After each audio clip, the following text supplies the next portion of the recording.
Tes.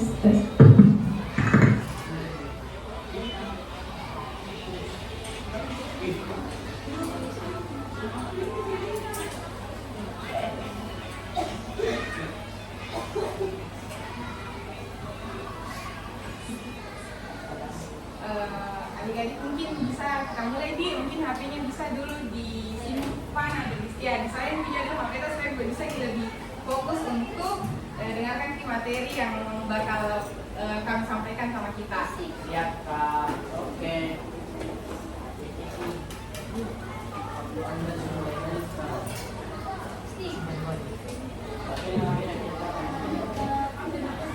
Sorry, maaf ya teman-teman. Bisa diambil HP-nya dulu karena nanti ada pengisian pretest.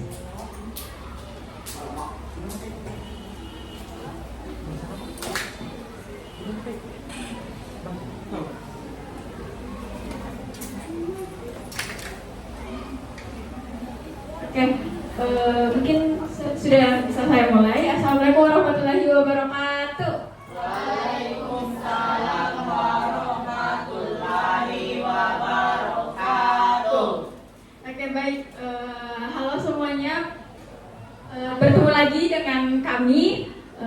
Kami merupakan mahasiswa psikologi Universitas Negeri Makassar dan di sini sampailah kita di penghujung kegiatan kami yang dari dulu kita sudah lakukan, yaitu kan kami sudah melakukan analisis kebutuhan sama teman-teman dan sekarang kita sudah ada di tahap akhirnya yaitu pelatihan konselor sebaya.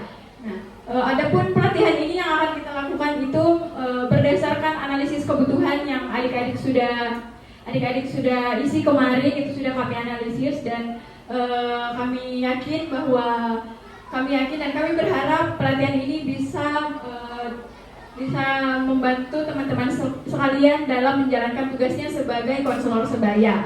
Namun sebelum kita masuk ke materinya, mungkin teman-teman bisa isi dulu pretest. Ini tuh untuk mengukur pemahaman awal teman-teman sekalian. Jadi bisa di scan terlebih dahulu. Ada yang bisa mau dibantu share link? Oke, boleh dibantu share linknya.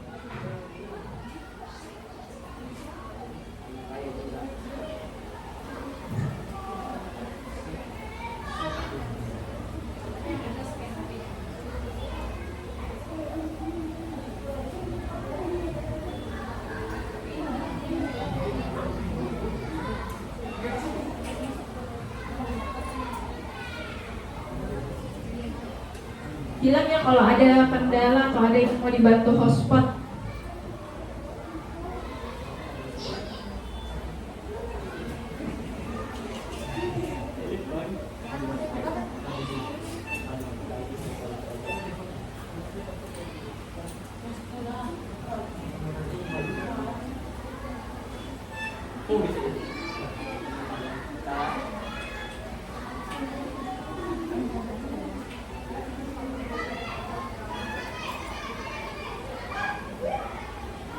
Ada yang nggak bisa masuk dulu? Bisa share dulu Kak.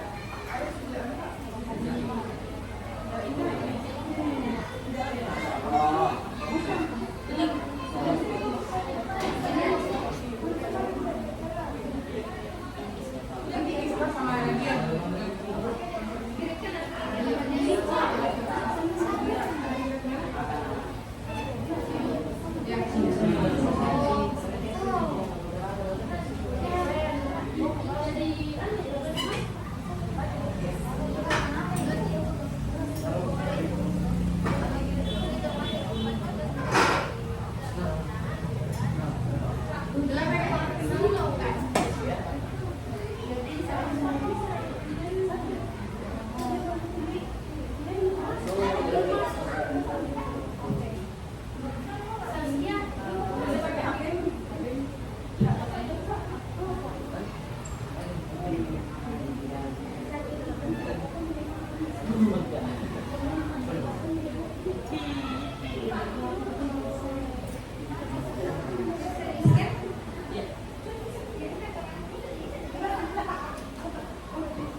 Teman-teman, waktu pengerjaannya 5 menit nah untuk mengefisienkan waktu.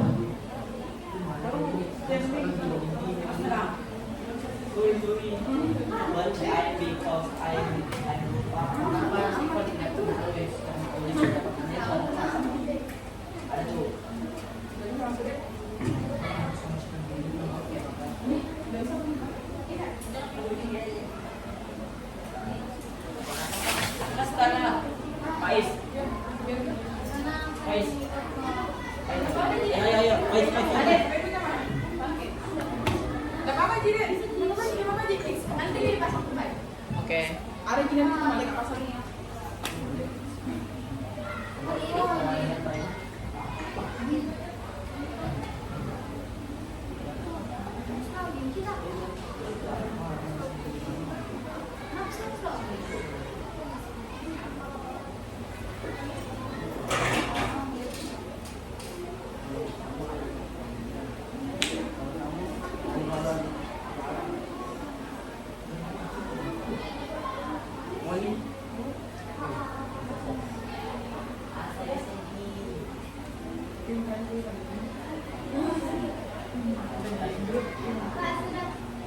Oke. Yang lain gimana deh kalau sudah selesai? Adek boleh pinjamkan HP-nya temannya, nggak bisa.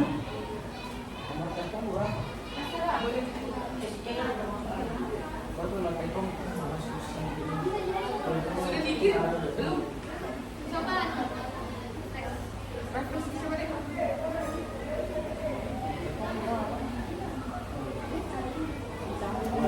Apa yang belum bisa?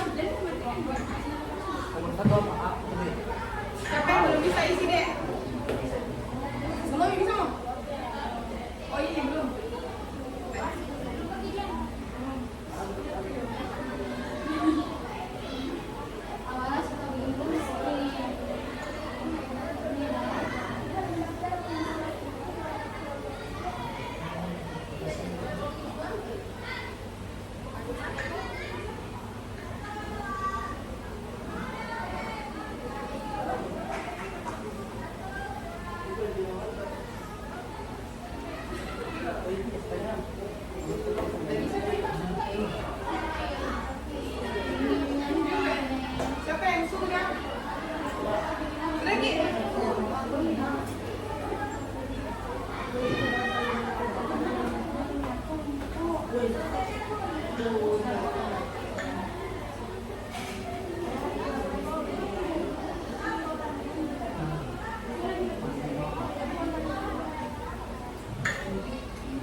Yang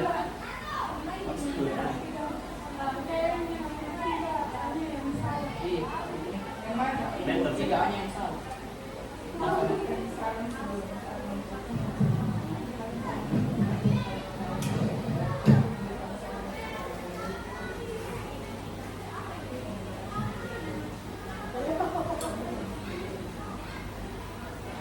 Iya. Sepertinya begitu. Pintar sekali balik. Jadi jangan ini pelatihan.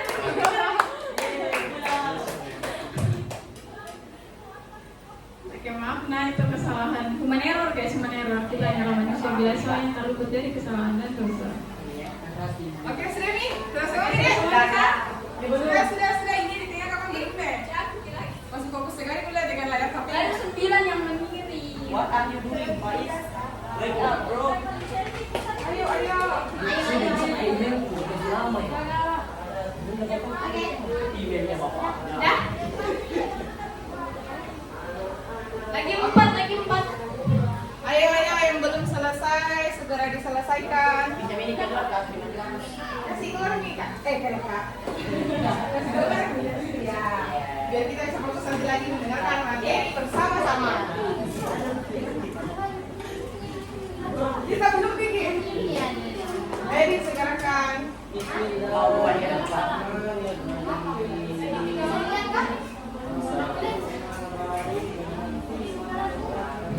Nah ini sudah benar. Iya. Oke. Satu lagi.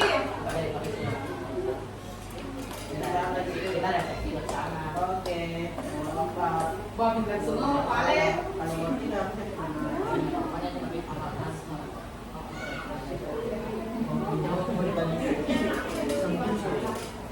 Oke, selesai kita. Udah semua Mi? Ya. Oh belum ada.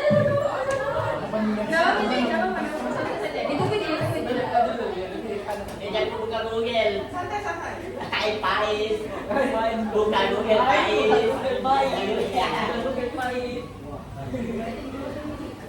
Ada kamera belakang tuh Faiz.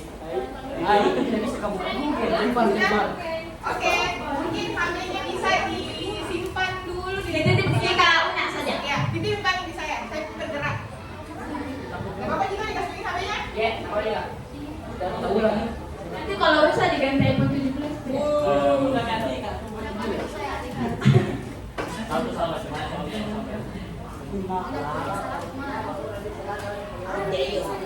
Dari pajak.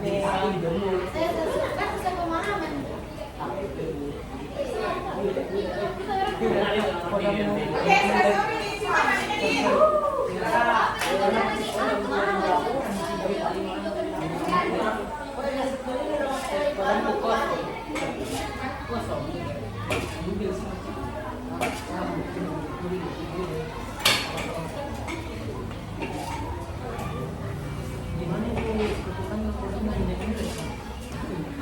Oke.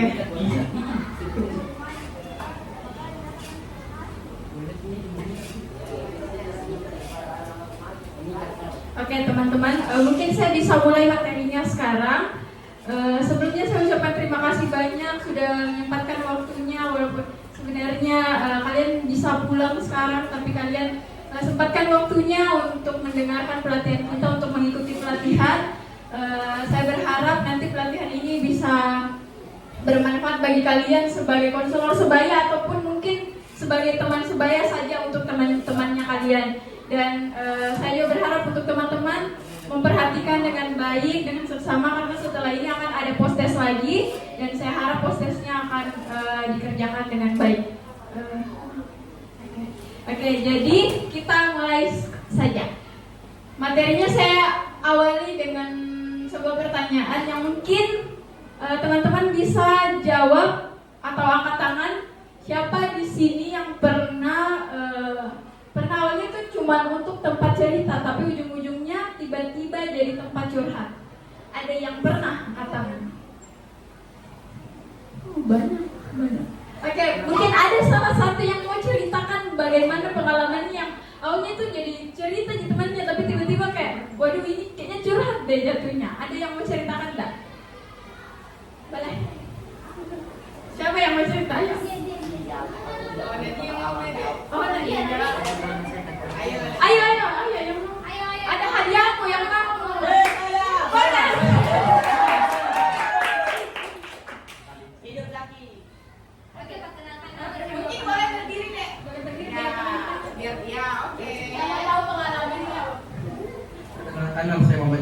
dari kelas 85. Oke, halo Saki. Zaki. Halo Saki. Halo Saki. Ya, jadi pernah ada temanku cerita soal masalah keluarganya itu awalnya kayak cerita biasa. Tapi lama-lama dia sering cerita juga ke saya tentang masalah keluarganya atau apapun itu kan. Saki, bagaimana responnya Saki saat temannya itu cerita? Apa yang Saki bantukan ke temannya?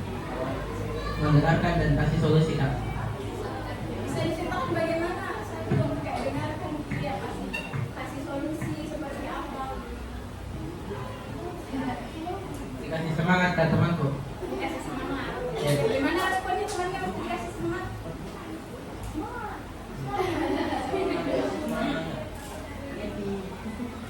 Nah, saya juga kak. Nanti dikasih semangat dia. Oke, jadi teman-teman, kan tadi sudah didengar ceritanya temannya bahwa saat saat ada teman yang curhat, Saki memberikan semangat kepada temannya. Nah, itu merupakan salah satu bentuk support atau peran yang sangat penting yang bisa diberikan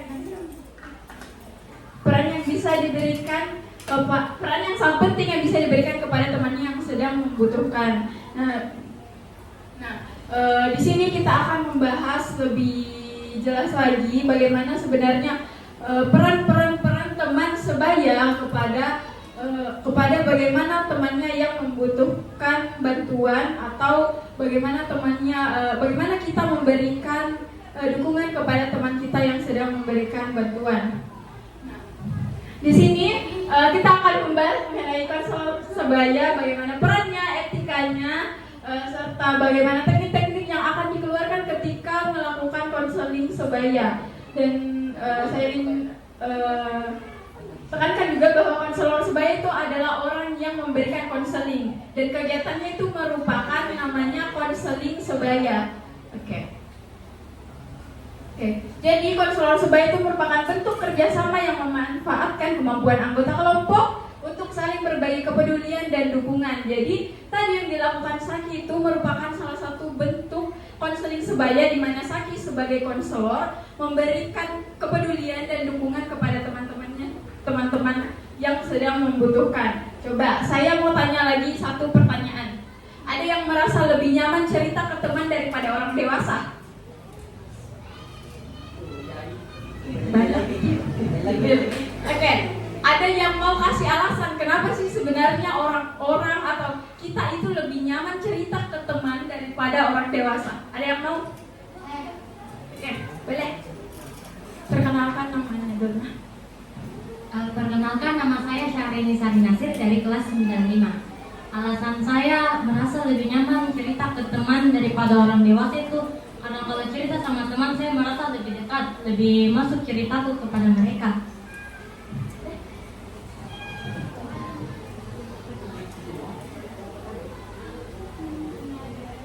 Oke, jadi apa yang tadi diberi? Siapa tadi namanya ada? Oke, Syahrini tadi bilang alasan dia lebih nyaman untuk cerita ke teman daripada orang dewasa itu karena dia merasa satu pikirannya. Betul sekali. Kenapa? Karena teman sebaya itu kita satu level. Ceritanya itu kita satu level, kita sefrekuensi. Jadi di sini tuh kita berada di strata yang sama. Jadi tidak ada yang membedakan, tidak ada yang di atas, tidak ada yang di bawah. Dan ketika kita berpikir demikian, bukannya itu membawa kita saling adu nasib atau apapun, tapi kita merasa bahwa kita itu ada yang temani. Kita tidak sendirian untuk selesaikan masalah itu. Karena kita berpikir bahwa ada teman saya yang temani saya. Yang punya masalah itu bukan cuma saya, tapi ada teman saya, dan harusnya saya sama teman saya itu bisa sama-sama selesaikan itu. Dan di situ peran konselor sebaya, di situ peran teman sebaya hadir untuk teman-teman yang membutuhkan dukungan tersebut. Oke, jadi tidak ada yang dibilang nanti takut diceritai, takut diumbar. Karena kenapa? Karena kita sama-sama semua, kita saling rangkul, kita saling baku pegang semua, kita baku bawa semua. Kenapa? Karena kita berada di lingkungan yang sama dan memiliki pemikiran yang sama. Jadi tidak usah merasa takut untuk cerita ke teman-teman yang lain.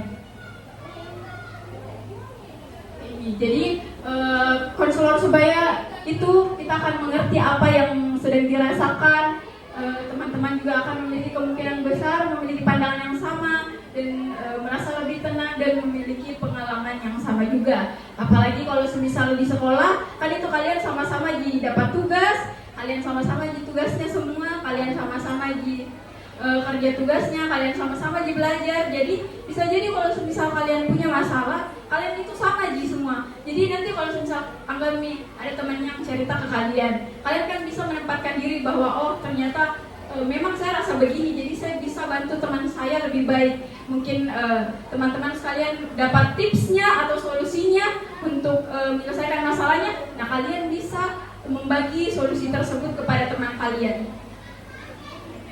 Jadi konseling sebaya itu merupakan jembatan antara stres dan juga rasa aman. Dimana ketika ada temannya yang merasakan stres, konselor sebaya hadir untuk memberikan rasa aman, memberikan rasa bahwa mereka ini tidak sendiri, mereka tidak akan dipojokkan karena kita itu sama semua, sama berteman semuanya. Jadi kan biasanya itu ada orang yang merasa sendiri dan butuh divalidasi perasaannya. Nah, di situ kalian bisa untuk memberikan rasa aman kepada teman kalian.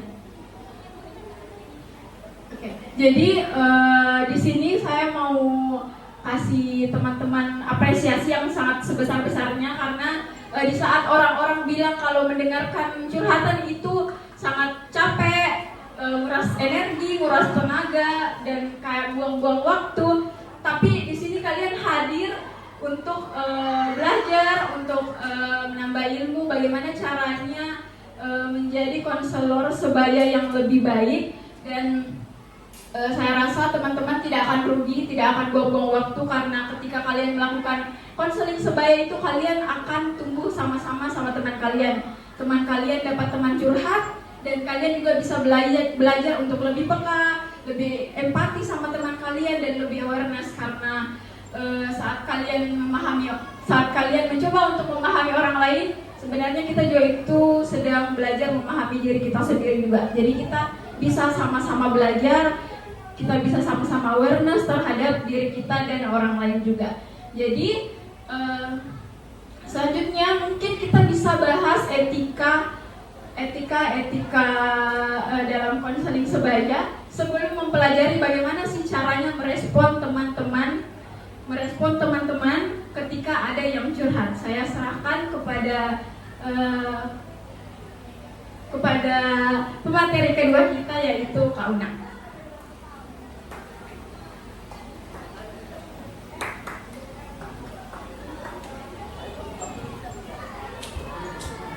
Oke.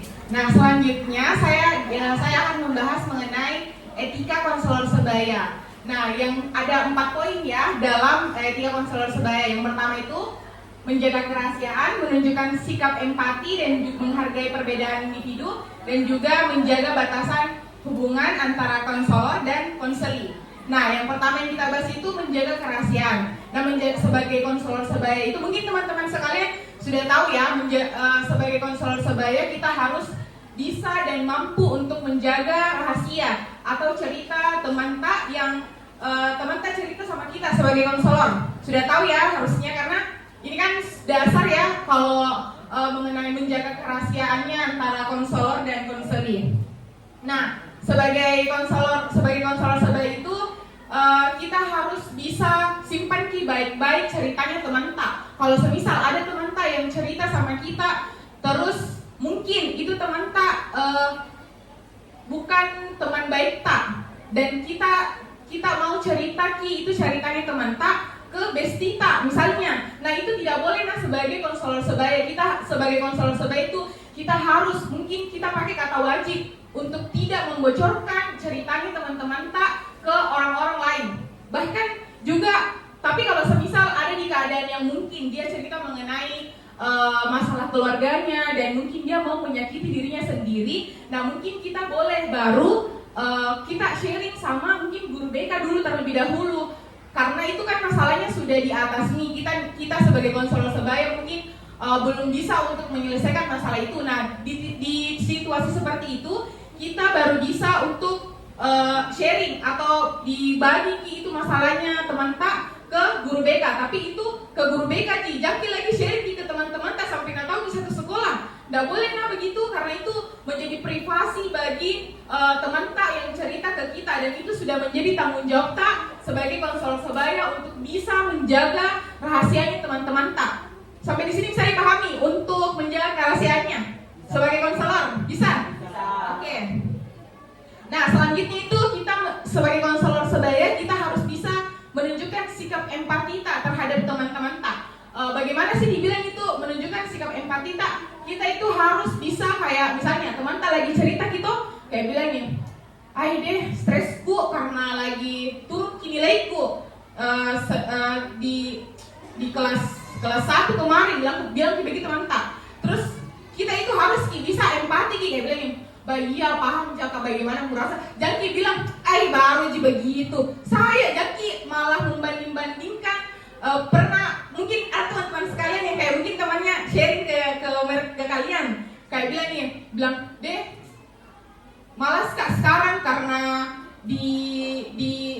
kurang nilaiku atau dapat sekian kak tadi di mata pelajaran ini. Terus kalian bandingkan Ki dengan diri tak atau pengalaman buruk tak, bilang Ki, "Saya juga pernah Jaka begitu, jadi santai monggo." Nggak boleh begitu sebagai konselor sebaya teman-teman. Kita harus bisa memberikan rasa empati sama teman-teman tak. Nggak bisa Ki kayak lebih bahkan membanding-bandingkan Ki pengalaman buruk tak dengan teman tak yang cerita sama kita.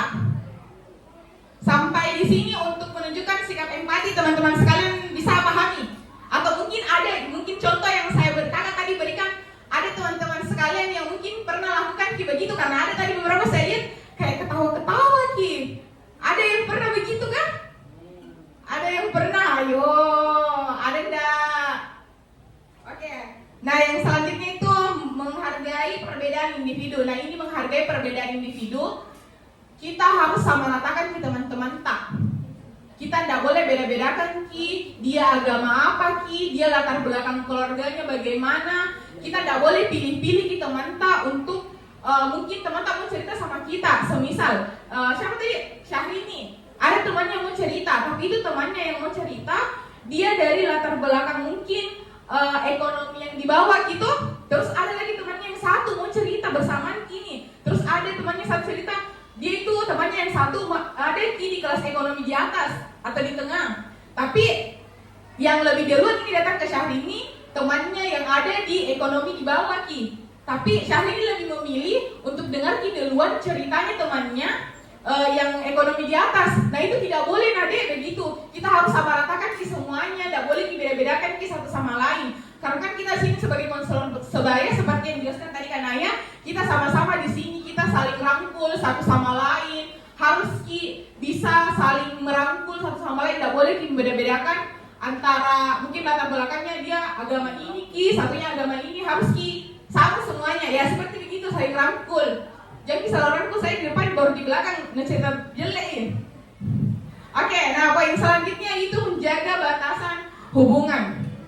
Kita sebagai konselor sebaya itu kita harus punya batasan, menjaga Ki batasan hubungan. Semisal ada bestita, itu bestita mau Ki cerita sama kita, tapi kita itu lebih care Ki sama bestita daripada mungkin ada orang yang mungkin bukan itu bestita, kayak mungkin dibilang kayak tidak satu circle gitu orang, bahkan kayak mungkin bersaing di dalam pendidikan begitu kayak berprestasi. Nah mungkin kita kayak pojokan kini teman yang satu yang mau cerita ke kita, tapi ada besti kalau yang di depan ini mau cerita sama saya, masa iya orang lain tuh dengar duluan daripada bestiku. Tidak boleh begitu juga. Harus juga bisa harus juga bisa punya pendirian kita sebagai konselor sebaya. Harus kita tanamkan dalam diri kita sebagai konselor sebaya itu kita harus punya batasan hubungan antara konselor dengan konseli. Contohnya lagi yang satu, semisal siapa tadi? Zaki. Nah ini video hafal Syahrini sama Zaki. Semisal Zaki itu dia kan menjadi konselor sebaya juga. Nah semisal Zaki dia ada mungkin contoh, mungkin ada perempuan yang lagi konseli ke Zaki toh, gak usah lagi ke Zaki, terus itu Zaki masih suka gitu perempuan. Nah, tidak boleh ada di bawah perasaan antara konselor dengan konseli. Kita harus tahu bahwa saya sekarang berperan sebagai konselor. Oke, bisa dipahami semuanya? Nadia bisa dipahami? Bisa. Ya, oke. Mungkin untuk materi etika konselor sebaya yang saya sampaikan cukup sampai di sini. Saya serahkan kembali ke Kakak Naya. Oke, jadi ada tadi yang mau kasih gambaran satu saja menjelaskan salah satu etika konselor sebaya yang tadi dijelaskan dari Kak Una. Satu saja yang mau menjelaskan ulang. Satu saja. Ada enggak? Wah. Ada tidak yang mau? Naik gak nih? Malah yang tuh rewardnya Naik gak? kita dari 1 sampai 3. 1, 3. Masa nggak ada yang tahu tadi yang saya sampaikan? Baca satu saja, satu saja. Satu Ya. contoh. Oke, boleh.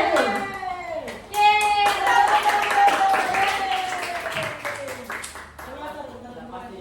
Siapa?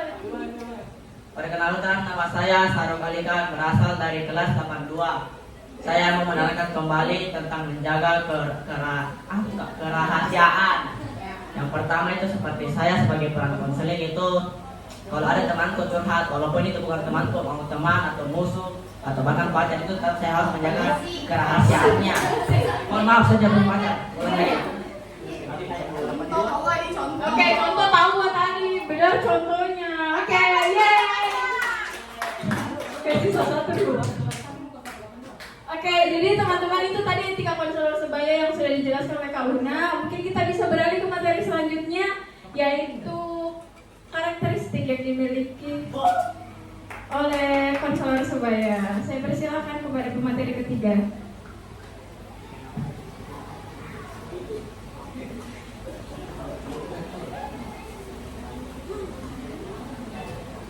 Oke, baik. Selanjutnya kita akan beralih di materi kemampuan dasar yang harus dimiliki oleh konselor sebaya. Jadi ini menurut teorinya Effort 2015. Jadi kemampuan yang harus dimiliki oleh konselor sebaya itu yang pertama itu mampu memperhatikan. Jadi misalnya kalau misalnya itu temannya bercerita sama kita tuh harus kayak excited, harus juga kayak harus terus mendengarkan ceritanya itu teman. Nggak boleh kayak bermalas-malasan.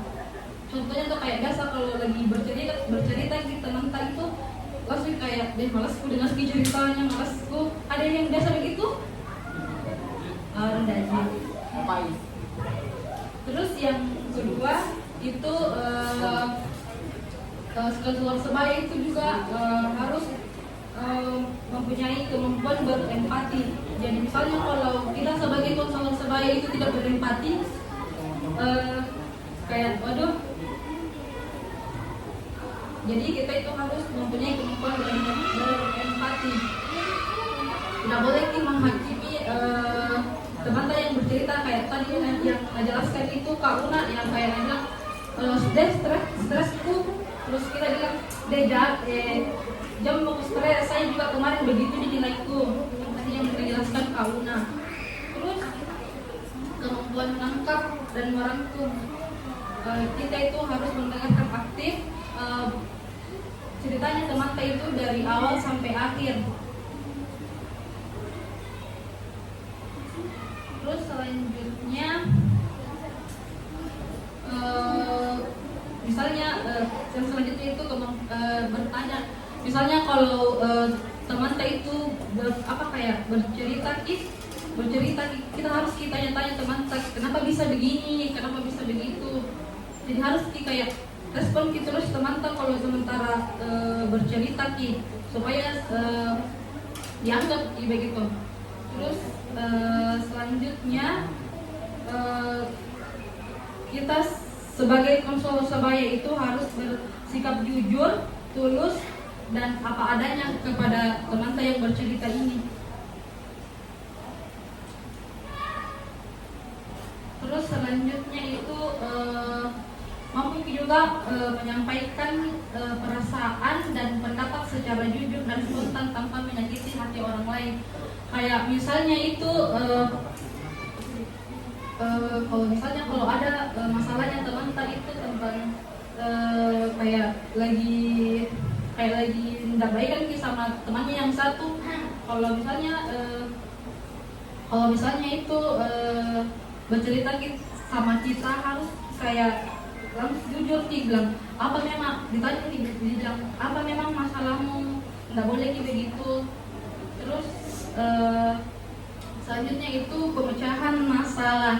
Jadi kita sebagai konselor sebaya itu harus membantu teman kita untuk mengeluarkan memberikan solusi kepada teman kita itu untuk masalahnya. Tapi ini hanya untuk masalah ringan saja. Kalau misalnya itu masalahnya yang berat-berat sampai kayak yang berat sekali nih, itu tidak boleh. Kasih semangat bisa aja. Kalau yang masalah yang berat itu harus ditangani oleh guru BK atau konseling, ya guru BK atau psikolog, tapi kayaknya guru BK. Ya, untuk pada sekarang itu kan guru BK kan Katakan kita masuk ke kelas sebaya. Oke, baik. Itu saja saya kembalikan ke mana ya. Oke, jadi saya rangkum untuk kemampuan dasar konselor sebaya yang harus dimiliki itu, yaitu kita harus memiliki kemampuan memperhatikan. Karena tidak cerita tapi tidak diperhatikan. Sakit sekali tuh rasanya kalau kita bercerita terus tidak diperhatikan sama teman atau bahkan lain kalian, itu betul-betul sakit sekali. Terus yang kedua, kita kemampuan berempati, bukan bersimpati. Karena teman-teman, masalahnya teman halo, misalnya boleh atensinya di sini. Oke, ingat teman-teman, kalau masalahnya teman itu masalahnya tidak usah dibawa ke kita. Jadi kita itu cuma mau bantu untuk dia merasa aman, bukan untuk membantu bahwa kita harus kasih keluar dari masalah. No, itu bukan tanggung jawabnya kita. Itu tanggung jawab diri kita sendiri masing-masing. Cuman kita ada peran di sini untuk memberikan empati kepada teman kita. Terus kemudian kemampuan menangkap dan merangkum. Ada yang pernah cerita ke temannya tapi temannya kayak bilang gini, apa itu kayak oh my god, langsung kayak ada jangan milih. Nah itu udah bisa. Kita harus betul-betul hadir di situ, dengar teman kita, dan ya kita harus perhatikan teman kita untuk cerita. Terus ada kemampuan mengajukan pertanyaan. Ya jantung itu juga temanmu dari awal sampai akhir cerita terus, baru kamu nggak tanya yang kayak gimana perasaanmu atau apa yang terjadi. Ya minimal tanyalah apa perasaannya, apa yang terjadi, kenapa bisa, bagaimana, kenapa. Tanyakan saja apapun selama itu tidak menyinggung temannya, karena kita harus jujur, tulus, dan apa adanya. Jangan dibuat-buat, jangan yang kayak dong sedih kok, pada dalam hati ini apa di sini, kenapa kok gitu, nah nggak boleh begitu teman-teman. Dan ini juga tadi pemecahan masalah. Ingatnya kalau masalah ringan, masalah yang ada di batas kita itu, kapasitas kita itu cuma menyelesaikan yang kayak konflik ringan, tidak untuk ke masalah utama atau masalah besar. Oke, selanjutnya kita akan membahas mengenai materi yang paling inti, yang paling jiwanya nih konselor sebaya, yang bisa menentukan apakah kita bisa memberikan konseling kepada teman kita dengan baik atau tidak. Jadi kita akan membahas materi mengenai teknik-teknik dalam konseling. Bagaimana kita merespon teman kita yang sedang bercerita, itu akan ditentukan dari cara kita melakukan teknik-teknik konseling ini. Saya persilakan kepada pemateri terakhir. Boleh.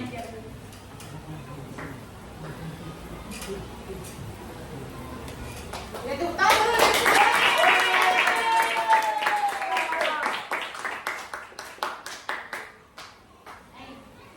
Oke, baik. Teknik konseling pertama yang akan kita bahas itu terkait reflecting atau refleksi. Nah, reflecting ini tuh itu kayak kita mengulang kembali apa yang disampaikan oleh konseling atau teman kita yang bercerita. Nah, yang pertama itu ada reflecting feelings atau refleksi perasaannya mereka. Jadi kayak mengungkapkan kembali perasaan yang dirasakan oleh konseling atau teman yang bercerita kepada kita sebagai konselor. Misalnya nih, mereka bercerita kayak saya pusing, tugas saya begini, padahal saya sudah berusaha, tapi nilai yang keluar di mata pelajaran tidak sesuai dengan harapan. Nah, teman-teman itu bisa bilang kayak, oh kamu tampak kecewa ya dengan hasil itu. Kayak mengungkapkan kembali perasaan yang dirasakan oleh orang yang bercerita, teman kalian yang bercerita tersebut. Nah, kemudian yang kedua itu reflecting experience. Itu menggambarkan keseluruhan pengalaman yang dialami oleh konseling. Nah, atau teman yang bercerita kepada kalian. Misalnya itu kayak temannya itu bercerita sudah kayak banyak di pembahasannya. Bahas nih tugas, bahas nih orang tuanya di rumah bagaimana, bahas nih guru-gurunya yang bermasalah yang kayak tidak cocok. Jadi kalian bisa kayak pastikan lagi dengan memberikan feedback itu kayak, oh kamu tersenyum ya, tapi sepertinya kamu menyimpan rasa sedih dari permasalahan itu. Kayak kalian memberikan itu feedback dengan mengulang kembali tanpa mengurangi atau menambahkan apa yang mereka sampaikan. Jadi tujuannya ini reflecting kayak supaya mereka, para konseli atau teman-teman kalian yang bercerita atau curhat itu kayak merasa, oh saya dipahami sama mereka. Jadi mereka kayak tidak sungkan sih untuk bercerita. Jadi tetap kayak pada kesempatan lain selanjutnya itu tetap bercerita supaya mereka nyaman. Mereka bilang, oh dipahami ya ternyata sama mereka. Biarpun kayak temanku di ini, tapi mereka paham apa yang saya rasakan. Dan kalian juga supaya lebih paham apa yang sebenarnya mereka ini rasakan. Jadi pastikan kayak kembali soal apa yang mereka ceritakan. Nah, kemudian reflecting yang terakhir itu terkait reflecting content, yaitu mengulang ide inti dari ucapan konseling dengan kata-kata berbeda untuk memperjelas maknanya. Jadi misalnya yang bercerita itu kayak banyak sekali yang dicerita. Jadi kalian kayak harus pastikan lagi kembali ke mereka feedbacknya. Kalian itu kayak pastikan apa sih sebenarnya ini yang saya sampaikan ini teman-teman. Kayak tapi jangan juga kayak ditambah-tambah, tapi ini kayak dipastikan kembali bahwa oh ini yang ternyata disampaikan oleh mereka. Jadi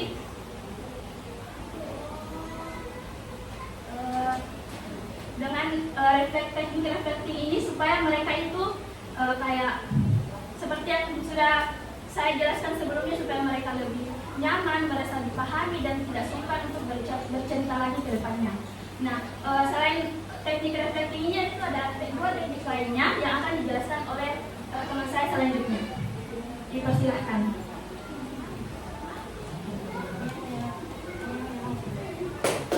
Halo adik-adik.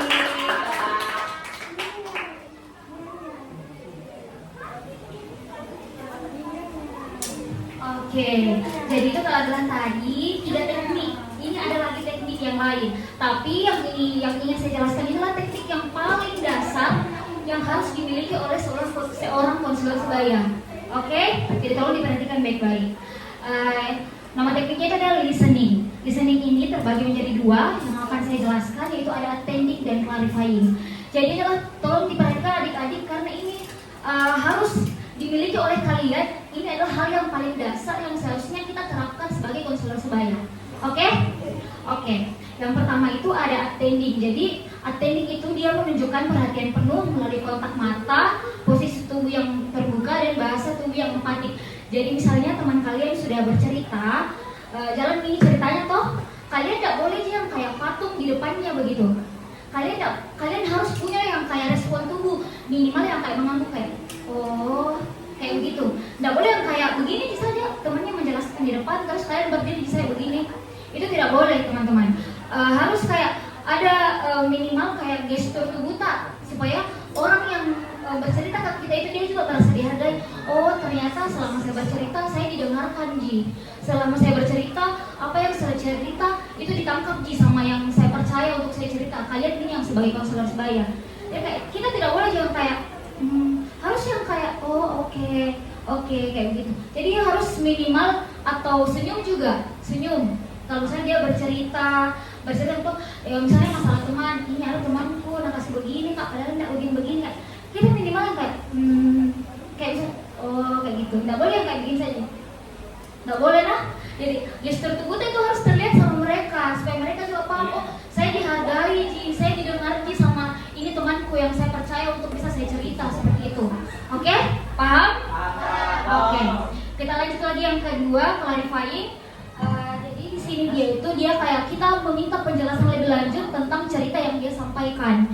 Jadi kita kan sebagai konselor sebaya itu optimalnya bisa memberikan saran tapi tidak harus, bisa memberikan solusi tapi tidak harus. Jadi untuk bisa mendapatkan cerita yang lengkap dan valid dari teman kita yang bercerita, supaya kita tidak menerka-nerka, kita harus bertanya lebih lanjut ke teman kita yang cerita. Misalnya dia cerita gitu, terus ada kayak menurutmu, ada kayak kalimatnya itu yang kayak menurut kayak ini maksudnya apa sih? Kayak kita pusing tuh kayak ini dia maksudnya apa? Nah itu boleh ditanya lebih lanjut.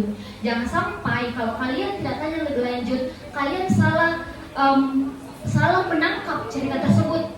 Kalau kita salah menangkap, salah dong berarti. Dan itu kan tidak boleh. Kalau misalnya dia cerita, misalnya misal saya putus asa karena ini. Nah itu ditanya, putus asanya karena apa? Boleh dijelaskan lebih lanjut tidak? Seperti itu. Supaya penjelasan dari teman kalian, cerita dari teman kalian, itu kalian tidak salah tangkap. Kalau kalian salah tangkap, memberikan solusinya juga salah dong. Jadi itu kenapa kita harus terapkan clarifying ini ketika kita memberikan solusi kepada teman yang mempercayai kita untuk cerita. Kita tanya saja lebih lanjut, bilang ini maksudnya apa, boleh dijelaskan tidak, ini apa, kayak gitu. Supaya kita tahu, oh iya ya kayak gini, supaya kita lebih bisa menyimpulkan masalah itu dan lebih valid memberikan solusi. Kalau kita bisa memberikan solusi sebelum menjembatani ke guru BK, seperti itu. Jadi sudah paham?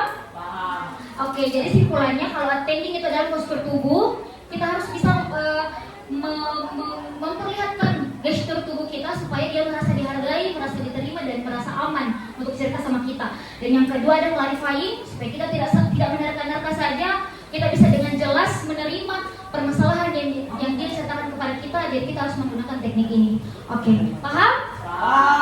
Oke, selanjutnya saya serahkan untuk teknik selanjutnya. Oke, baik adik-adik, masih semangat? Masih. Oke, kalau masih semangat kita lanjut ya. Oke, selanjutnya kita sudah jelaskan tadi katanya Diva mengenai teknik mendengarkan. Sekarang kita beralih ke teknik leading. Jadi adik-adik sekalian, teknik leading ini bagaimana adik-adik ini mengarahkan pembicaraannya pada saat memberikan konseling. Jadi adik-adik pasti sering adik-adik kayak bingung apa sih masalahnya si temannya ini karena kayak banyak sekali cerita begitu. Jadi teman-teman ada yang namanya teknik leading. Yang pertama itu indirect leading, di mana mengundang si pembicara atau konseling untuk memulai berbicara dengan pertanyaan terbuka seperti apa yang ingin kamu ceritakan hari ini, kayak pendekatan ke teman-teman tak, apa yang masalah tak, apa yang terjadi di kita, kayak bagaimana sih kita memberikan apa, kayak kata-katanya anak-anak zaman sekarang itu SKSD apa, sok kenal sok dekat gitu ya, begitu. Kayak bagaimana sih caranya kita untuk membangun kedekatan ke teman-teman kita yang mau bercerita. Jadi itu perlu teknik-teknik juga. Ya, itulah yang dinamakan indirect leading. Jadi bagaimana teman-teman memulai untuk membuka pertanyaan-pertanyaan agar teman-temannya nyaman. Selanjutnya yaitu ada direct leading, yang dimana teman-teman mengarahkan pembicaraan ke topik tertentu. Jadi teman-teman pasti pernah dapat, mungkin teman-teman di sini pernah dapat cerita-cerita di temannya, kayak bercerita di keluarganya, bercerita di temannya. Jadi kalau begitu mungkin teman-teman bakal pusing, mana sih masalahnya? Jadi teman-teman bisa bertanya di temannya itu dengan ceritakan lebih lanjut tentang temanmu. Jadi kita kayak memberikan ke teman kita ini bagaimana sih permasalahan utama yang dialami. Karena misalnya kalau dia cerita keluarganya, cerita temannya, cerita besarnya, mungkin kan kita juga bingung apa sih permasalahan utama yang dialami. Jadi kita memastikan apa yang mereka permasalahkan. Oke. Selanjutnya ada focusing, di mana teman-teman membantu konseling untuk memusatkan perhatian pada perasaan atau masalah yang paling penting. Jadi semisal tuh bercerita semua nih, teman-teman bingung sekali nih, ini apa permasalahannya. Nah teman-teman bisa kasih pertanyaan dari semua hal yang Anda ceritakan. mana yang paling membuat Anda itu merasa terbebani saat ini. Jadi teman-teman bisa kayak tanya ke temannya, kalau misalnya cerita nih tentang temannya, tentang keluarganya, tanya nih dari semua yang tadi diceritakan mana yang menurut Anda paling terbebani. Bisa dia jawab teman, jadi otomatis permasalahan yang paling dia permasalahkan itu tentang pertemanan. Jadi teman-teman bisa fokus dulu ke permasalahan pertemanan untuk diselesaikan. Setelah itu mungkin teman-teman bisa memberikan lagi pertanyaan untuk keluarganya setelah permasalahan di pertemanannya ini mungkin sudah selesai. Oke, selanjutnya ada teknik questioning di mana menggali informasi secara jelas tanpa memberikan tekanan kepada konseling. Jadi questioning ini kayak memberikan pertanyaan kepada teman yang bercerita tanpa memberikan tekanan, kayak memberikan pertanyaan yang membuat teman tak ini senyaman mungkin mendengarkannya, kayak tidak membuat teman tak kayak merasa dipojokkan ataupun merasa kayak tidak diperhatikan atau tidak diberikan empati begitu. Jadi kalau misalnya kita bertanya kepada teman tak, perlu cari kata yang sesuai dengan apa yang teman tak rasakan. Contohnya itu bagaimana perasaan Anda menghadapi situasi itu. Jadi semisal ada teman tak cerita tentang saya ada masalah dengan temanku, dia ini kayak menjauh dari saya. Nah, boleh nih teman-teman tanya, kenapa kamu merasa begitu? Apa alasannya? Nah, pasti teman-teman teman yang bercerita itu kayak menceritakan ini dari sudut pandangnya juga, atau kayak dia itu kayak menjauh, dia tidak mau ajak bicara begitu. Jadi teman-teman bisa kayak kasih pertanyaan lanjutan untuk memastikan bahwa apa yang mereka rasakan itu kita juga pahami gitu. Oke? Jadi teman-teman itu tadi 4 teknik dari leading, bagaimana teman-teman bisa mengarahkan pembicaraan pada saat melakukan konseling. Oke, selanjutnya apakah teman-teman sudah paham atau ada yang ingin bertanya mengenai 4 teknik leading tadi? Oke, kalau sudah paham saya kembalikan ke Kak Una. Kayak Jadi tadi sudah paham nih teknik-tekniknya. Yakin bisa dipraktekkan? Insya Allah. Oke, insya Allah. Oke, dilihat nih Pak, insya Allahnya. Jadi guys, akhir-akhir ini tuh saya lagi pusing. Banyak sekali tugasku dalam satu. Jujur saya 3 hari ini belum ada tidur malam. Baru tidur tadi pagi tuh saya baru tidur 1 jam. Dari tadi malam tugas terus karena saya ada kejar deadline tugas.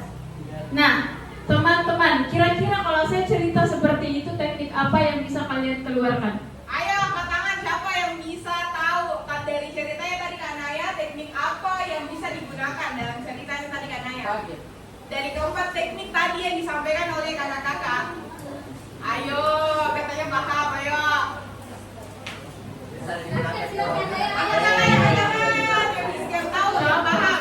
Sudah Kak kerja tugas, nggak belajar, nggak tidur Pak guys. 1 jam kan nggak tidur. Oke, nanti itu. Enggak bisa Perkenalkan, nama saya Pertiwi, saya dari kelas 82. Jadi teknik yang akan saya hadapi pada saat Kak Naya itu bercerita, teknik questioning. Apa namanya? Ya itu. Yang bertanya, bagaimana ketika Kak Naya menghadapi situasi saat itu yang tidak banyak tidurnya, menghadapi kayak banyak tugas yang dari kampus begitu Kak. Terima kasih. Jadi yang saya jadi tadi pertanyaannya apa? Bagaimana saya yang menghadapi situasi tersebut? Jadi waktu saya menghadapi situasi tersebut itu kayak pusing, kayak saya bingung sebenarnya mau kerja yang mana. Saya banyak sekali tugasku dan harus saya yang kerja. Kalau bukan saya yang kerja, saya tidak tahu itu bisa jadi atau tidak. Oke, kira-kira teknik apa yang bisa keluar dari yang saya ceritakan tadi barusan? Ayo, teknik apa lagi yang bisa keluar dari ceritanya Kak Naya yang kedua. Dari keempat teknik ini yang tadi Ayo diskusi teman-teman. Enggak apa-apa ya Tidak apa-apa diskusi. Sharing.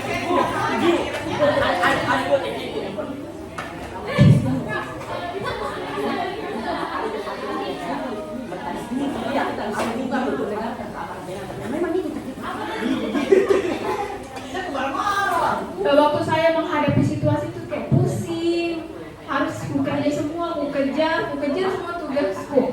Kayak tak pilih mak. Ada yang mau? Yuk, pergi. Balik. Jangan.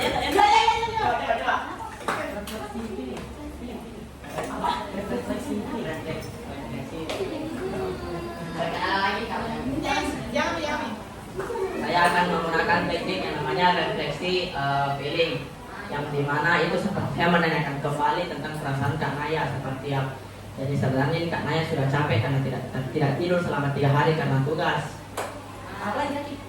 Ini sama tadi teknik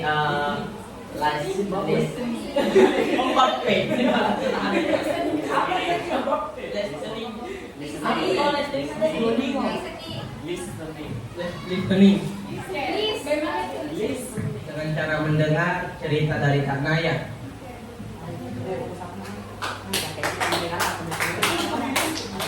Ini namanya attending.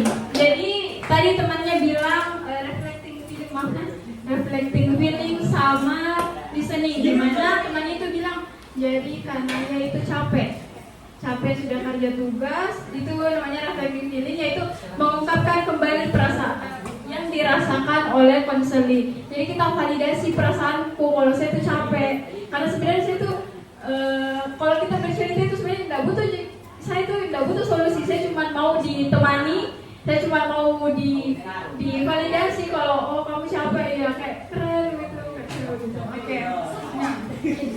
Oke. Jadi perasaan tadi yang kita lihat dia, saya merasa capek sekali karena banyak tugasku. Terus habis ini saya mau kerjaan aku juga, kerja laporan dan lain-lain. Belum lagi saya mau liburan, saya juga mau jalan-jalan. Terus belum lagi ada permasalahan yang lain, ada masalah keluargaku, ada juga masalah temanku. Kira-kira teknik apa yang bisa dilempar untuk itu? Teknik yang diberikan kepada saya.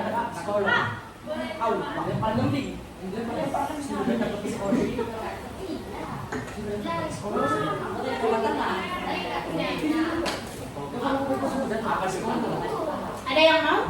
Apa tadi Kak? Kita dulu. Curhatan saya apa? Curhatanku. Iya, coba tanya Kak. Capek sekali Kak, banyak sekali ku pikir karena mau Kak tulis laporan, belum lagi ada tugas lain ku mau kerja, masalah keluarga, ada lagi temanku mau ditemani cerita, banyak sekali, ada teman ulang tahun, belum lagi ku belikan kado, boleh?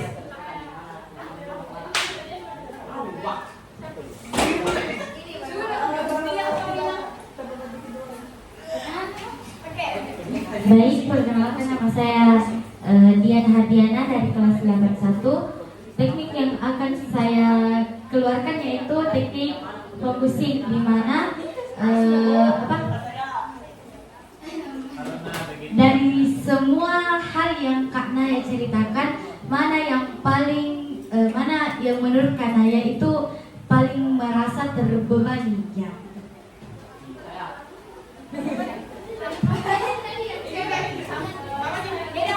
Hampir sama. Mungkin terima kasih untuk kesempatan yang diberikan. Saya Dian dari kelas 91. Mungkin kalau saya dihadapkan dengan kasus seperti Kak Naya, mungkin saya akan memberikan teknik direct leading, mengarahkan pembicaraan ke topik yang tertentu. Kayak misalnya saya akan tanya-tanya kembali ke Kak Naya, apa masalah yang paling memberatkan di situ. Terus ke topik tertentunya itu seperti masuk dalam permasalahan yang sudah disebutkan tadi Dian, pakai teknik yang pertama dulu yang Dian focusing, terus direct leading, mengarahkan pembicaraan ke topik tertentu, jadi kayak menggali informasi lagi dari permasalahan yang utama tadi, begitu Kak. Oke, pertanyaan terakhir. Tadi waktu siapa ini? Oke, waktu tadi Jihan menjelaskan penjelasannya, yang perhatikan gestur tubuhku. Jadi memang perhatikan. Oke, jadi tadi tuh waktu Jihan menjelaskan, saya mencoba untuk melakukan attending, teknik attending, di mana saya mencoba untuk mengangguk pelan ketika setiap Jihan mengeluarkan statement, dan juga saya memberikan kontak mata. Saya lihat matanya Jihan biar Jihan merasa bahwa saya betul-betul perhatikan dia, dan saya juga senyum serta mengeluarkan sikap terbuka. Sikap terbuka itu kayak, pernah enggak kalau cerita sama temannya tapi kita menghadap mana, temannya menghadap mana. Nah, itu merupakan sikap tertutup. Nah, tadi saya ke Jihan itu merupakan sikap terbuka. Kenapa? Karena saya langsung berhadapan dengan Jihan tanpa begini atau begini. Jadi, kalau semisal sikap terbuka itu kita kayak begini, jadi kayak Jihan itu merasa kayak saya betul-betul mau dengar ceritanya. Tidak tertutup, tidak kayak aduh, sudah beda cerita begitu. Tidak, oke. Jadi, mungkin itu saja role play kita. Mau tambah simulasi atau sudah? Simulasi itu saya sama ini kakaknya. Nggak boleh kita. Oke. Guys, mungkin karena kita ada keterbatasan waktu, jadi sebelumnya ada yang mau bertanya tentang semua materi untuk hari ini? Oke, boleh.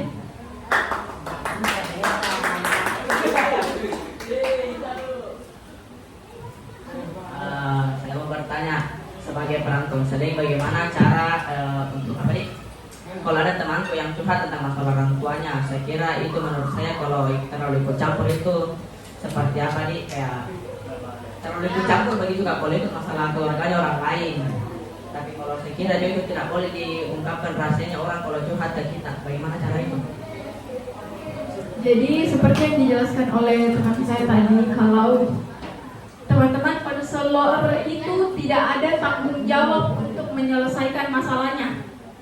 Kita itu cuma bantu biar mereka itu ada temannya, biar mereka itu tidak merasa sendiri. Mereka itu merasa kalau memang ternyata orang tua saya punya masalah, setidaknya saya punya teman yang bisa rangkul saya, yang bisa temani saya. Nah, kalau semisal kalian sudah merasa kayak teman saya ini memiliki kecenderungan untuk melakukan hal-hal yang tidak baik, mungkin kekerasan atau self-harm atau apapun itu, kalian bisa langsung minta tolong ke guru BK. Karena teman-teman ingat, kapasitas kita itu masih cukup sampai di mendengarkan dan menemani, belum sampai ke kita selesaikan masalahnya. Bahkan psikolog pun tidak bisa selesaikan masalahnya orang lain, karena yang bisa selesaikan itu diri kita sendiri, dan itu dibantu oleh profesional. Kita itu cuma sebagai konselor sebaya yang tahu teknik-teknik konseling, belum ada credibility untuk menghadapi situasi-situasi tersebut atau masalah-masalah yang berat seperti itu. Jadi temani saja, guys. Jadi kayak temani saja, bahkan kita duduk di sampingnya, atau kita ajak ke keliling sekolah, atau kita ajak ke kantin untuk makan bareng-bareng, itu sudah bantu sekali nih. Tidak harus kita betul-betul bahas masalahnya sampai dia kepikiran terus dia. Yang penting kita bisa temani, hadir, tidak hakimi, tidak cerita belakangi, yang penting temani saja gitu. Oke, apakah ada yang ingin menambahkan? Tidak, sudah cukup. Oke, sudah membantu, sudah paham? Boleh.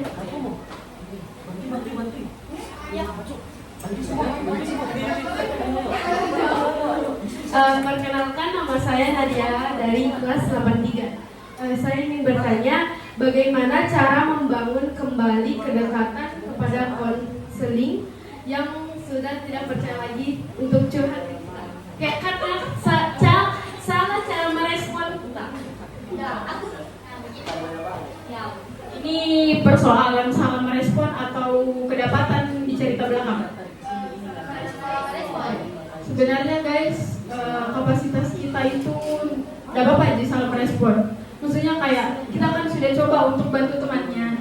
Kalau ternyata temannya salah tangkap menangkap atau menilai tidak baik respon kita, yaitu di luar kendali kita.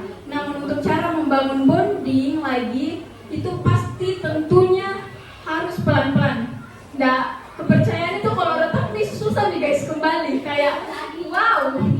Jadi kita harus bangun pelan-pelan. Contohnya, nggak usah dulu langsung disuruh cerita ke kita. Kita temani saja dulu di kelas. Kita buktikan kalau saya itu sebenarnya baik Ji niatnya, bukan Ji untuk mau menjatuhkan, bukan Ji untuk menghakimi. Kita itu temani kamu Ji saja terus, bukan Ji ke arah yang jelek. Dan kalaupun ternyata kamu sadar memberikan respon, boleh Ji minta maaf, tanya. Kalau ternyata saya kasih respon yang salah, saya minta maaf.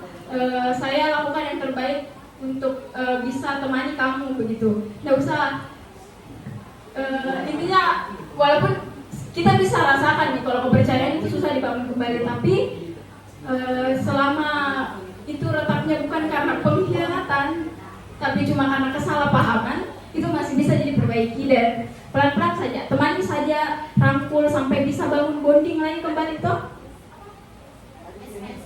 Ya, bisa SKSD saja, aja pergi main, aja pergi main, aja ke kantin, keliling-keliling, ya buju-buju pelan-pelan.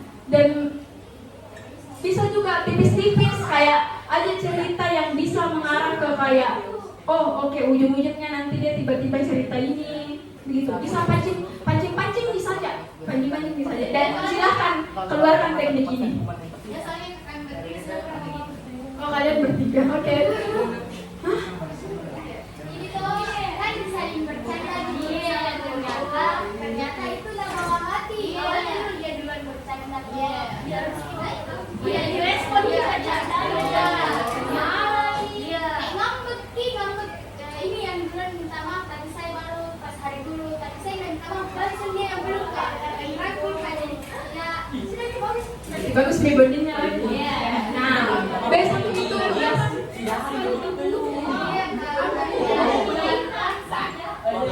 Ya, cocok. Jadi tugasnya kalian besok itu pelan-pelan. Karena kan dibola-bolain gurunya tuh kayak ini bapak kita bikin, begitu saja. Oke, ada lagi sudah terjawab apa? Oke, ada lagi. Ini pertanyaan terakhir. Baik, atas kesempatan yang diberikan, saya mau kasih misal Kak, saya punya teman yang introvert, memang jarang bicara. Terus kayak saya lihat dia sudah kayak tertekan sekali, sudah kayak tidak semangat lagi, tapi dia tetap tidak mau bicara sama saya, tidak mau cerita. Jadi pertanyaanku Kak, teknik apa yang paling ampuh supaya dia bisa terbuka dan cerita sama saya? Gitu.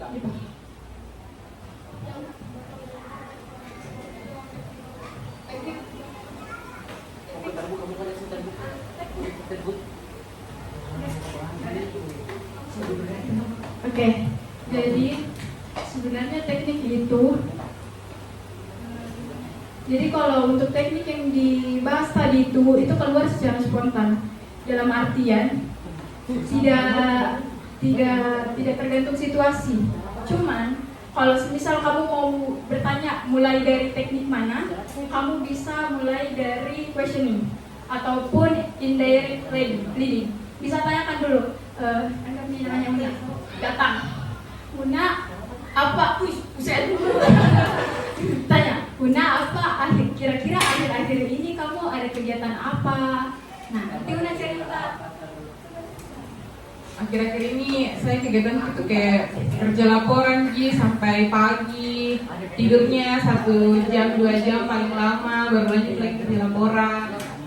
Nah, ya itu kan kayak ceritanya dia masih belum pernah tanya ki masalahnya, masih akhir kegiatan-kegiatannya saja, ya masih tertutupi.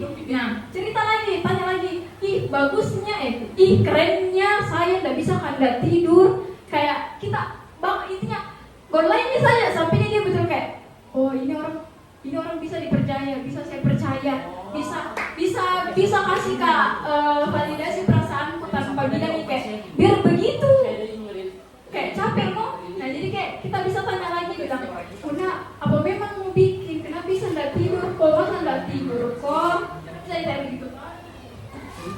Iya, nggak tidur Kak karena laporan yang buat Kak tidak tidur, dan itu menjadi masalahku sekarang ini karena laporan banyak sekali.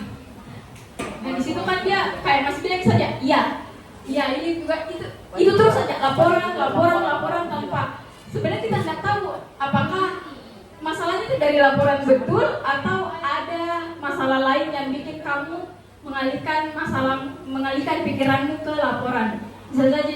Bisa saja masalah yang lain. Jadi gak saja terus bertanya saya terus, karena biasanya teman-teman introvert itu sebenarnya bukan karena dia tidak suka diganggu, tapi dia itu nggak tahu bagaimana caranya mau berbaur. Di sini perannya kita untuk langsung datangi, langsung tanya, bilang kita yang datangi, kita yang datang rangkul itu. Karena biasanya itu orang yang introvert takut datangi, karena mereka itu berpikir duluan kayak pasti ujung-ujungnya bakal dihakimi kah, pasti ujung-ujungnya bakal dibully kah, diceritai kah. Jadi kita datangi saja. Kalau misal ada teman yang merasa dilihat itu kayak introvert, langsung datangi saja. Kenapa? Ada apa? Mau cerita di saya? Walaupun ternyata dia tidak mau cerita, saya tanya, ayo main Ki, keluar Ki, pergi ke jalan, pergi ke kantin, makan.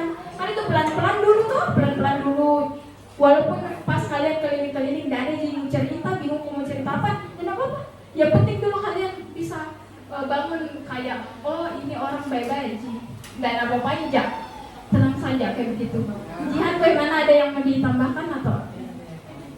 Oke, teman-teman mungkin role play dan tanya jawab dan sekaligus simulasi tadi sudah kita lakukan.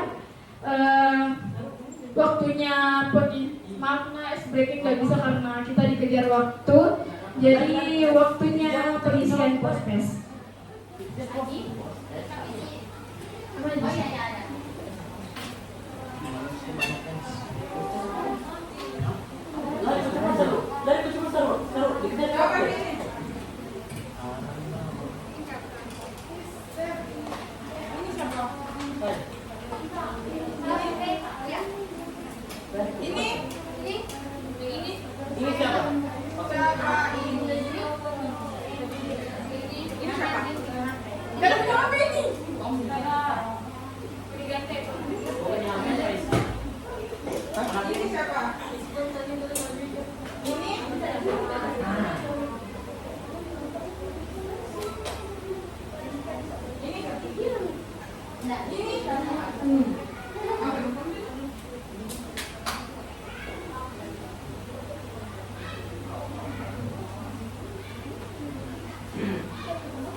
Awalnya aku pikir kagak aing dan bakalan teman di warna ini tapi ternyata lama-lama ternyata lama-lama nagombal sih kayak saya nggak bilang dating datang minta maaf itu di kelas tuh ada mini grup deh, kan kirim hadiah.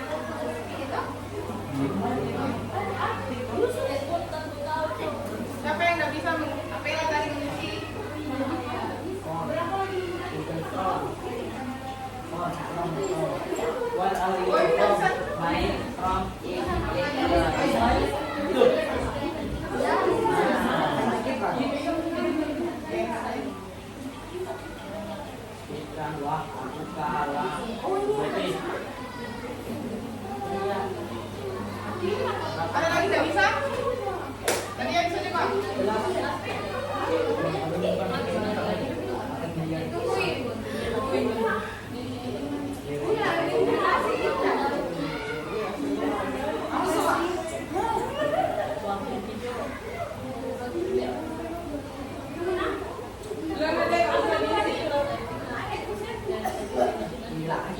Segerakan, segerakan.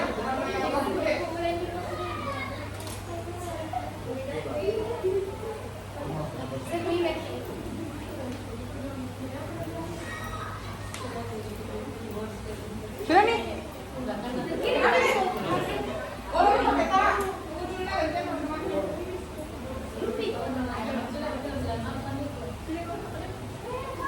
Ayo, sambil isi ya. Sambil isi. Saya baru saya belum. Ada soal nak. Ini saya promosi. Daun ulang. Masuk Yusuf. Nada pi. Oh yang akhir kucingnya masuk nih.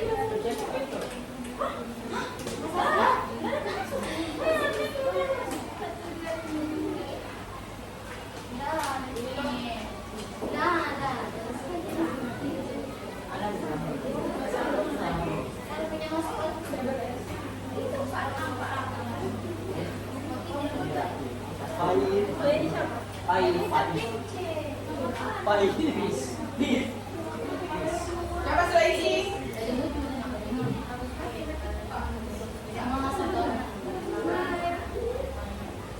Boleh dilihat telepon smile. 1, 2, 3. Dari sini ke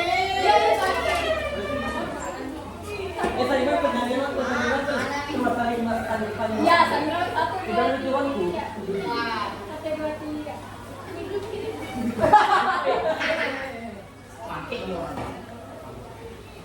Ada yang sudah? Sudah. Saya lagi nanti tadi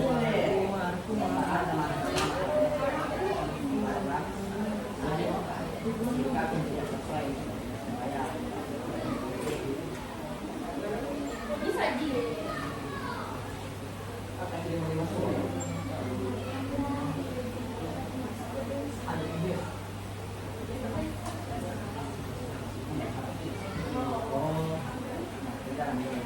Kalau ada yang tidak dipahami bertanya Kina.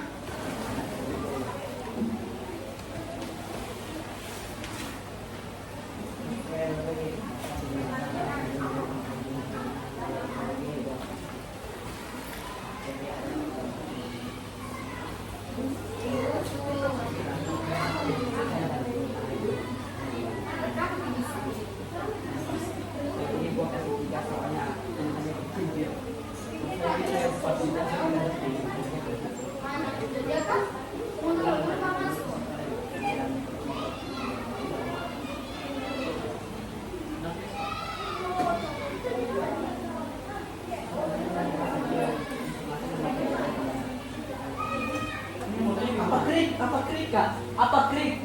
Krik. Kak apa krik? Krik. Soal berapa ini Len? Iya krik. Krik. Krik. Kritik. Kritik. Sama itu. Mana dia? Kritik. Kritik. Kritik dari. Kritik. Iya kritik. Amin nih. Maaf guys. Kritiknya. Tidak apa-apa tuh. Ungkapkan saja. Ungkapkan saja, guys. Kita terima saran dan kritik. Sudah Mika? Sudah? Itu belum isi.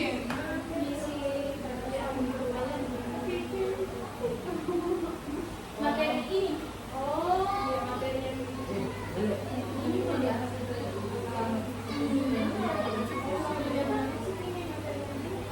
Nah, ya, Robert, sekarang ya? Itu belum isi.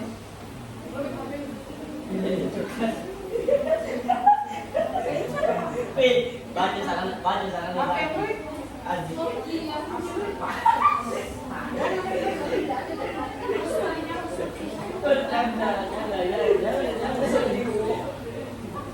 Baik, kamu nggak apa-apa. Sarannya apa nih?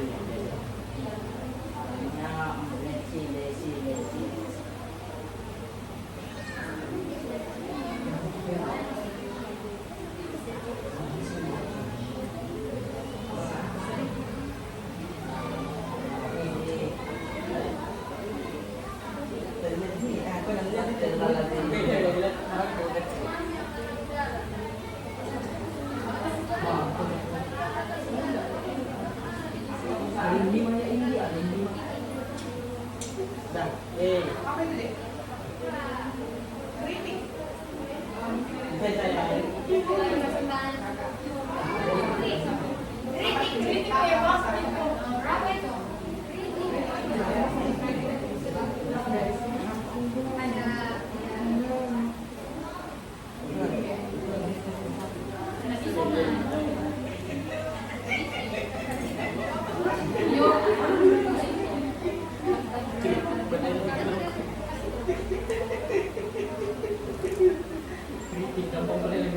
yang sudah? Ada belum? Oke, terima kasih.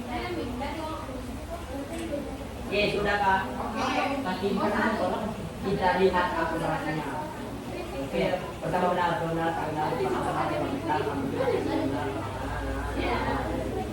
Oh.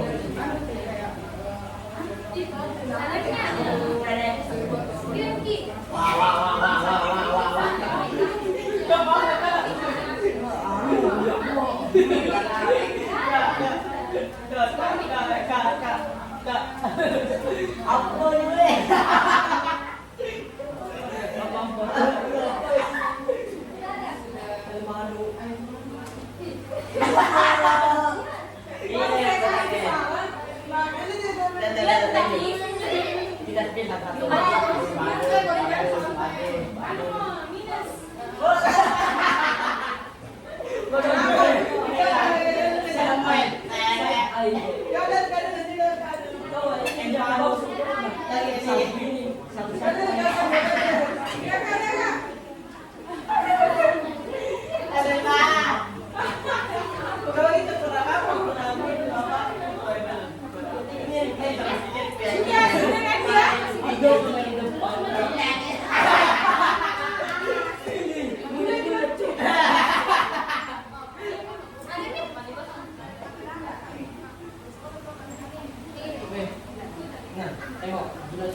Itu foto Kina baru pulang. Foto.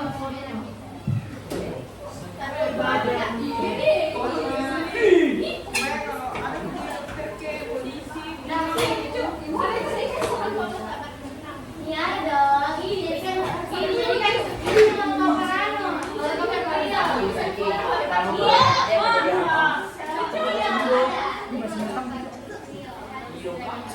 Sudah semua nih?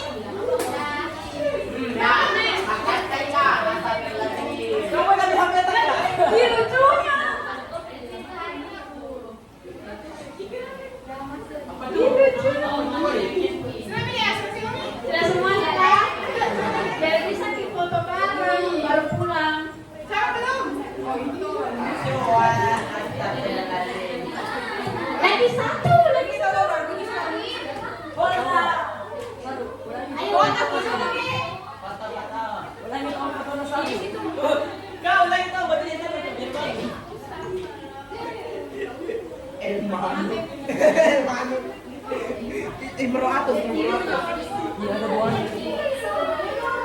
Banyak naik untuk kau pasti deh.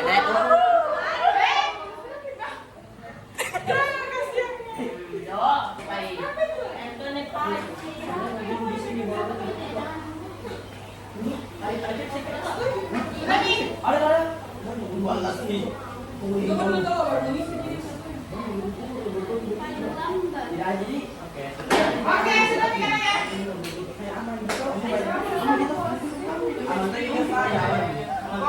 Oke deh, sudah. Boleh dulu di tempatnya lagi deh. Kita mau closingan. Kita closingan. Iya, karena waktu. Dia tahu bagian nih.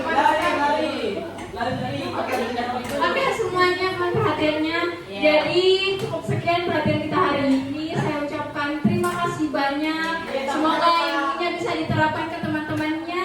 Dan mungkin bukan di sini saja, di luar juga. Kalau ada sepupunya butuh cerita, bisa diterapkan teknik-tekniknya. Jangan lupa nah, sering-sering dipakai tekniknya biar ada timbul kayak jiwa-jiwa psikolognya kalian membantu. Oke, jadi mungkin cukup sekian. Ikan hiu ikan lele, terima kasih Le.